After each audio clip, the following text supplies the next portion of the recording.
እሱን ነው። ጽኑ ቅዱስ ስትሮንግ ሴንት የትም ቦታ ላይ ለምንድን ነው ቢባል ቀን በጾም በጸሎት ይውላል። ሌሊት ካጋንንት ጋር ጉሮሮ ለጉሮሮ እስከመተናነቅ ይደርሳል። በግልጽ እየመጡበት ማለት ነው። እተኛለሁ ሲል አብረዋቸው ሲተኙ ከነበሩ ሴቶች አንዷን መስሎ አብረውት መጥቶ ይተኙበታል።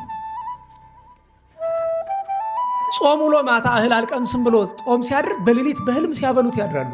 በህልም መብላት አታውቁም? ደህና ዋላችሁ። ለመነኮሳት ከባድ ነው፣ ለእኛ ምንም ጭንቅ የለውም። ድሃ በህልሙ ቅሜ ባይጠጣ እያለ እንዲያውም በህልም መብላትን የምናበረታታነን አይደለም። ምንድን ነው በሽታችን?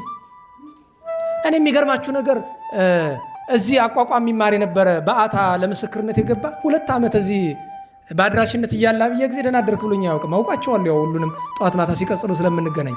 በአታ ከገባ በኋላ አንድ ቀን ይመጣና አንቱ ይለኛል። እንደዛ ነው የሚባል እኛ ቤት። አቤት ደህና ዋሉ፣ እግዚአብሔር ይመስገን። ይገርሞታል እስካሁን ሳናውቅ። እኔ ደግሞ ምን ምስጢር ሊነግረኝ ነው ብዬ ለካ ዘመድ ነን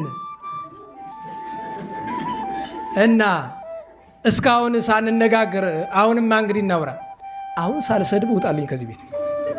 ዘማውያን አመንዝራዎች ይቀድሟቸዋል።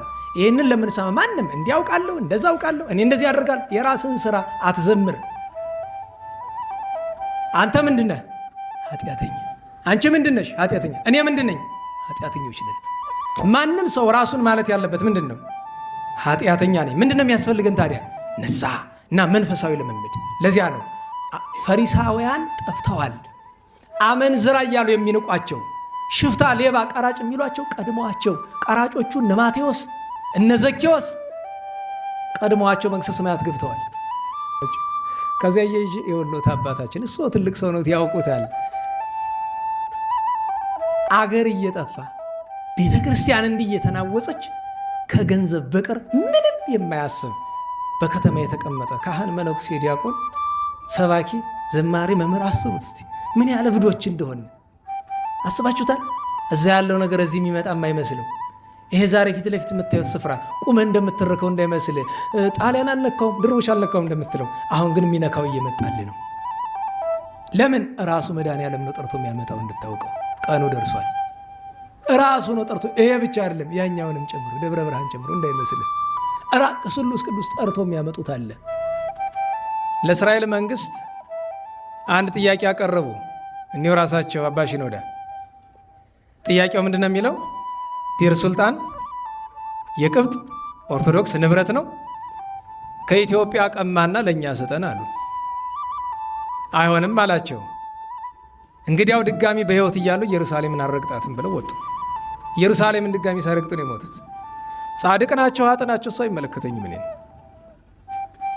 ይህንን ሁሉ ከማወቃችን በፊት ድሮ ከሚያከብሯቸው ሰዎች አንዱ ነበርኩ። አሁን ግን አክብሮትም ንቀት ለማንም ሰው አይገባም። አንዳንድ ነገሮችን እየቆያችሁ ስታዩቸው እንደምታዩት አይደለም። እኛን እየገፉ ከካቶሊክ ከፕሮቴስታንቱ ጋር የሚሰሩት የነበረውን ስራ ስትመለከቱ ምንድነው ዓላማው ትላለች። የኢትዮጵያ ኦርቶዶክስ ተዋሕዶ ቤተ ክርስቲያን እንኳን የግብፅ ኦርቶዶክስን ይቅርና ግብፃውያንን የበደለችው ነገር አለ። በሚያሳዝን ሁኔታ የኢትዮጵያ ኦርቶዶክስ ተዋሕዶ ቤተ ክርስቲያን ኤርትራን ጨምሮ ሲኖዶሱ ስንት ነው የነበረ?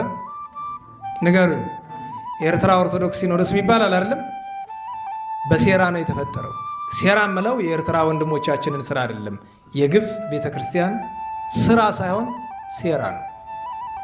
በጥሩ አማርኛ ልንገራችሁና የችግሩ ባለቤት አቡነ ሽኖዳ ናቸው።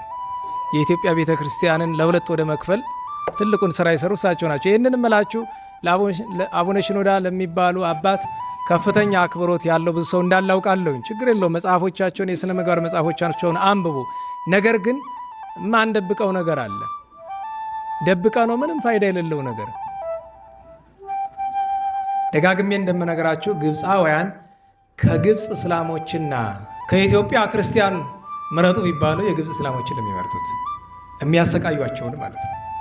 ደጋግሜ እንደምነግራችሁ ግብፃውያን ከግብፅ እስላሞችና ከኢትዮጵያ ክርስቲያን ምረጡ ቢባሉ የግብፅ እስላሞችን ለሚመርጡት የሚያሰቃዩቸውን ማለት ነው።